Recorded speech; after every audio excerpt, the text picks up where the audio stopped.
வணக்கம். சிலரது வீடுகளில் எங்கிருந்தோ திடீரென சந்தன நறுமணம் வீசுவதாக ஒரு சில அனுபவங்கள் பகிரப்படுகின்றன. அதேபோல் வாழ்க்கையில் மிகுந்த துயரத்தில் இருக்கும் தருணங்களில் கண்கள் முன்னே மயில் தோன்றி ஆடுவதாகவும் சிலர் கூறுவதுண்டு. இவை தற்செயலான நிகழ்வுகள் என பலரும் கருதினாலும் ஆன்மீக நோக்கில் கலியுக தெய்வமான முருகன் தங்களோடு இருக்கிறார் என்பதை உணர்த்தும் தெய்வீக செய்திகளாக இவை நம்பப்படுகின்றன. கந்தனின் கருணை ஒருவர் மீது இருக்கிறதா என்பதை வெளிப்படுத்தும் அந்த 5 முக்கிய அறிகுறிகள் என்ன என்பது குறித்த விரிவான தொகுப்பை இப்போது காணலாம். கந்தா என்று உச்சரித்தால் கவலைகள் நீங்கும் என்பது பக்தர்களின் ஆழ்ந்த நம்பிக்கை. முருகா என்று ஒருமுறை மனமுருகி அழைத்தால் ஓடோடி வந்து காப்பவன் வேலவன் என்றும் போற்றப்படுகிறார். ஆனால் இன்றைய பரபரப்பான சூழலில் தங்கள் குரல் இறைவனுக்கு கேட்கிறதா என்ற சந்தேகம் பலருக்கும் எழுவது இயல்பானதே. இறைவன் வானத்தில் இருக்கும் ஒரு சக்தியாக மட்டுமல்லாமல் தங்களுக்குள்ளும் தங்களைச் சுற்றியும் இருப்பதை பல வழிகளில் உணர்த்துவதாக சான்றோர்கள் கூறுகின்றனர். அந்த வகையில் கருணைக் கடலான கந்தப்பெருமான் தன் பக்தர்கள் மீது அருள் புரியும் போது சில சூட்சுமமான அறிகுறிகள் மூலம் அதை வெளிப்படுத்துவதாக நம்பப்படுகிறது. இந்த அறிகுறிகள் கர்மா மற்றும் பக்தியின் ஆழத்தை பொறுத்து உணரப்படுவதாகவும் அவை இறைவனின் பேரன்பின் வெளிப்பாடுகள் எனவும் கருதப்படுகிறது. முருகன் நம்முடன் பயணிக்கிறார் என்பதை உறுதிப்படுத்தும் அந்த தெய்வீக அனுபவங்கள் என்னென்ன என்று ஒவ்வொன்றாக பார்க்கலாம். அறிகுறி 1. தெய்வீக நறுமணம். வழிபாட்டின் போது மட்டுமல்லாமல் இயல்பாக வீட்டில் இருக்கும் நேரங்களிலும் ஒருவித தெய்வீக நறுமணத்தை சிலர் உணர்வதுண்டு. எங்கிருந்து வருகிறது என்று கண்டறிய முடியாத சந்தனம், விபூதி அல்லது கற்பூரத்தின் நறுமணம் ஒருவருக்கு கிடைத்தால் அது ஒரு விசேஷமான அனுபவமாக பார்க்கப்படுகிறது. தெய்வங்களின் வருகையை அறிவிக்கும் முதல் அறிகுறியாக இத்தகைய நறுமணங்கள் சாஸ்திரங்களில் குறிப்பிடப்பட்டுள்ளன. குறிப்பாக கந்தனுக்கு உகந்த சந்தனம் அல்லது விபூதியின் வாசனை எந்தவொரு பௌதீக காரணமும் இன்றி ஒரு இல்லத்தில் வீசினால் அங்கே முருகப்பெருமானின் சாநித்தியம் இருப்பதாக கூறப்படுகிறது. ஒருவரின் மனமுருகிய பிரார்த்தனை இறைவனை இல்லம் தேடி வரவழைத்ததன் உறுதிப்படுத்தலாக இந்த நிகழ்வு நம்பப்படுகிறது. பல பக்தர்கள் தங்கள் வாழ்வின் கடினமான தருணங்களில் அறை முழுவதும் திடீரென விபூதி மனம் சூழ்ந்து மனதிற்குள் ஒருவித அமைதி உருவானதாக தங்கள் அனுபவங்களை பகிர்ந்திருக்கின்றனர். கண்ணுக்குத் தெரியாமல் கந்தவேல் அருகில் இருந்து ஆறுதல் சொல்வதை போன்ற ஒரு உணர்வை ஏற்படுத்துவதாக அவர்கள் குறிப்பிடுகின்றனர். இது போன்ற தெய்வீக நறுமணம் இல்லத்தில் வீசினால் அதை இறைவனின் வருகையாக கருதி மனதார வரவேற்று ஆசிகளை பெற வேண்டும் என்பது ஆன்மீக வழிகாட்டுதல். அறிகுறி 2. மயில் அல்லது சேவலின் திடீர் தரிசனம். முருகனின் வாகனமான மயிலை காண்பதே ஒரு பாக்கியமாக கருதப்படுகிறது.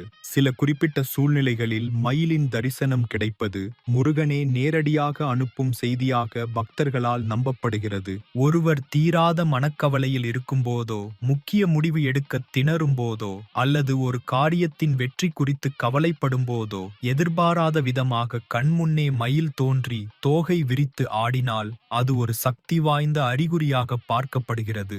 பக்தர்களின் பிரார்த்தனைகளை கேட்ட கந்தன் தனது வாகனத்தை அனுப்பி வைப்பதாக இந்த நிகழ்விற்கு அர்த்தம் கொள்ளப்படுகிறது. துயரங்கள் விரைவில் நீங்கி வெற்றி உண்டாகும் என்பதற்கான செய்தியாக அந்த மயிலின் தரிசனம் விளங்குகிறது. இது உண்மையான மயிலாகவோ, ஒரு படமாகவோ, தொலைக்காட்சி காட்சியாகவோ அல்லது ஒரு மயில் இறகாகவோ இருக்கலாம். வடிவம் எதுவாக இருப்பினும் அந்த தருணத்தில் அது கண்களில் படுவது ஒரு தெய்வீக திட்டமாகவே கருதப்படுகிறது.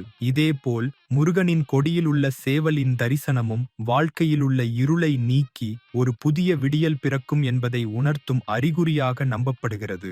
ஒரு முக்கிய காரியத்திற்காக செல்லும் வழியில் மயிலை கண்டால் அந்த காரியம் நிச்சயம் வெற்றியில் முடியும் என்பது பக்தர்களின் அசைக்க முடியாத நம்பிக்கையாக உள்ளது. அறிகுறி 3. கனவில் முருகன் தோன்றுவது. விழித்திருக்கும் போது மட்டுமல்லாமல் உறக்கத்திலும் இறைவன் நம்மை காப்பதாக ஆன்மீக நூல்கள் கூறுகின்றன. கனவுகள் என்பது ஆழ்மனதின் வெளிப்பாடு என்பதை தாண்டி ஆன்மா தெய்வீகத்துடன் உரையாடும் ஒரு தளமாகவும் பார்க்கப்படுகிறது.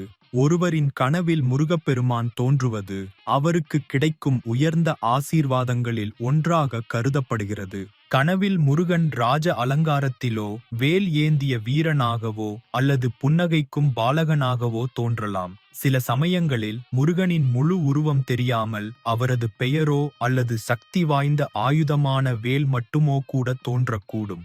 ஒவ்வொரு கனவிற்கும் ஒரு குறிப்பிட்ட அர்த்தம் இருப்பதாக நம்பப்படுகிறது. குழந்தை பாக்கியமில்லாத தம்பதியரின் கனவில் பாலமுருகன் தோன்றினால் விரைவில் மழலை செல்வம் கிடைக்கும் என்பதற்கான அறிகுறியாக அது பார்க்கப்படுகிறது. எதிரிகளால் தொல்லைக்கு ஆளாவோர் கனவில் வேல் தோன்றினால் எதிரிகள் விலகி ஓடுவர் என்றும் முருகன் கவசமாக இருக்கிறார் என்றும் பொருள் கொள்ளப்படுகிறது. ஒரு காரியத்தை நினைத்து வேண்டிக் கொண்டிருக்கும் போது முருகன் கனவில் தோன்றி ஆசீர்வதித்தால் நினைத்த காரியம் கைகூடும் என்பது நம்பிக்கை. இத்தகைய கனவுகளை சாதாரணமாக கருதாமல் அதன் தெய்வீக முக்கியத்துவத்தை உணர்ந்து இறைவனுக்கு நன்றி செலுத்துவது அவசியம் என அறிவுறுத்தப்படுகிறது. அறிகுறி 4. அறியாமல் வரும் கண்ணீரும் மெய்சிலிர்ப்பும். கோயிலில் முருகன் சந்நிதியிலோ அல்லது இல்லத்தில் கந்தசஷ்டி கவசம் போன்ற பக்தி பாடல்களை கேட்கும்போதோ சிலருக்கு தங்களையும் அறியாமல் கண்களில் கண்ணீர் பெருகுவதும் உடல் மெய் சிலிர்ப்பதும் நிகழ்வதுண்டு. இது சோகத்தால் வரும் கண்ணீர் அல்ல, மாறாக பக்தியின் உச்ச நிலையில் வெளிப்படும் ஆனந்தக் கண்ணீர் என விளக்கப்படுகிறது. ஒருவரின் ஆன்மா பரம்பொருளான முருகனின் தெய்வீக ஆற்றலுடன் இணையும்போது அதன் உடல் ரீதியான வெளிப்பாடாகவே இது நிகழ்கிறது. உடலும் மனமும் அந்த தெய்வீக சக்தியை உணரும்போது அது கண்ணீராகவும் மெய்சிலிர்ப்பாகவும் வெளிப்படுவதாக கூறப்படுகிறது. இந்த அனுபவம் ஒருவரின் பக்தி தூய்மையான நிலையில் இருப்பதற்கான அடையாளமாகவும் செய்யப்படும் பிரார்த்தனைகள் இறைவனிடம் நேராகச் சென்றடைவதை உறுதிப்படுத்தும் நிகழ்வாகவும் நம்பப்படுகிறது. இறைவன் தங்களை அரவணைத்துக் கொள்வதற்கான அறிகுறியாக பக்தர்கள் இதை கருதுகின்றனர். இது போன்ற அனுபவம் ஏற்படும்போது பக்தி சரியான பாதையில் செல்கிறது என்பதை உணர்ந்து வேண்டுதல்களை இறைவனிடம் சமர்ப்பித்தால் அது உடனடியாக அங்கீகரிக்கப்படும் என்பது நம்பிக்கை. அறிகுறி 5. தடைகள் விலகி எண்ணங்கள் ஈடேறுதல். முந்தைய 4 அறிகுறிகளும் உணர்வு ரீதியான அனுபவங்களாக இருக்க, 5வது அறிகுறி நிஜ வாழ்வில் காணக்கூடிய உறுதியான மாற்றமாக குறிப்பிடப்படுகிறது. பல ஆண்டுகளாக தொடர்ந்த ஒரு பிரச்சனை திடீரென முடிவுக்கு வருவது, எடுத்த காரியங்கள் எல்லாம் தடையின்றி வெற்றி பெறுவது, நடக்கவே நடக்காது என்று கைவிட்ட ஒரு செயல் மாயாஜாலம் போல் நிகழ்வது போன்றவை முருகனின் பரிபூரண அருள் செயல்படத் தொடங்கியதன் விளைவாக பார்க்கப்படுகிறது. முருகனின் வேல் தீமைகளை மட்டுமல்லாமல் பக்தர்களின் வாழ்வில் உள்ள தடைகளையும் தகர்த்தெறியும் சக்தி வாய்ந்தது என போற்றப்படுகிறது. மனப்பூர்வமான தூய்மையான எண்ணத்துடன் ஒரு விஷயத்திற்காக பிரார்த்தனை செய்யும்போது அதை நிறைவேற்றிக் கொடுப்பது இறைவனின் கடமையாக கருதப்படுகிறது. நீண்ட நாள் வேண்டுதலான குழந்தை பாக்கியம் கிடைப்பது, சொந்த வீடு கனவு நனவாவது, தீராத நோய் நீங்குவது என வாழ்க்கையில் ஏற்படும் நேர்மறையான மாற்றங்கள் இறைவனின் அருளின் வெளிப்பாடாகவே பக்தர்களால் பார்க்கப்படுகிறது. சில நேரங்களில் வழிபாடுகளுக்கு உடனடியாக பலன் கிடைக்கவில்லை எனத் தோன்றினாலும் இறைவன் சரியான நேரத்திற்காக காத்திருக்கிறான் என்பதே ஆன்மீக நம்பிக்கை. மிகவும் இக்கட்டான சூழல்களில் முருகனைச் சரணடைந்த பிறகு ஒரு மனித ரூபத்திலோ அல்லது மனதிற்குள் உதிக்கும் ஒரு தீர்வாகவோ உதவி கிடைத்த நிகழ்வுகள் பல உண்டு. அந்த உதவியையும் எண்ணத்தையும் தங்களுக்குள் விதைத்தது கந்தப்பெருமானே என்பது அவருடன் இருப்பதற்கான மிக ஆழமான மறுக்க முடியாத அறிகுறியாக கருதப்படுகிறது. தெய்வீக நறுமணம், மயிலின் தரிசனம், கனவில் முருகன் தோன்றுவது, ஆனந்தக் கண்ணீர், தடைகள் விலகுதல் ஆகிய இந்த 5 அறிகுறிகளில் ஏதேனும் ஒன்று ஒருவரின் வாழ்வில் நிகழ்ந்தால் அவர் தனிமையில் இல்லை என்பதை பரிபூரணமாக நம்பலாம். கலியுகத்தின் கண்கண்ட தெய்வமான வேலவன் ஒரு நிழலாகவும் கவசமாகவும் இருந்து வழிநடத்துகிறார் என்பதற்கான நினைவூட்டல்களே இந்த அறிகுறிகள். எனவே வழிபாடுகளை நம்பிக்கையுடன் தொடரவும், இந்த அறிகுறிகளை வாழ்வில் உணரும்போது அகங்காரம் கொள்ளாமல் மேலும் பணிவுடன் இறைவனிடம் சரணடையவும் அறிவுறுத்தப்படுகிறது. அவ்வாறு செய்வதன் மூலம் வாழ்க்கையில் உள்ள எல்லா சுப காரியங்களையும் அவனே முன்னின்று நடத்திக் கொடுப்பான் என்பது பக்தர்களின் திடமான நம்பிக்கை. இதுவரை குறிப்பிடப்பட்ட அறிகுறிகளில் ஏதேனும் ஒன்று தங்கள் வாழ்வில் நிகழ்ந்திருக்கிறதா?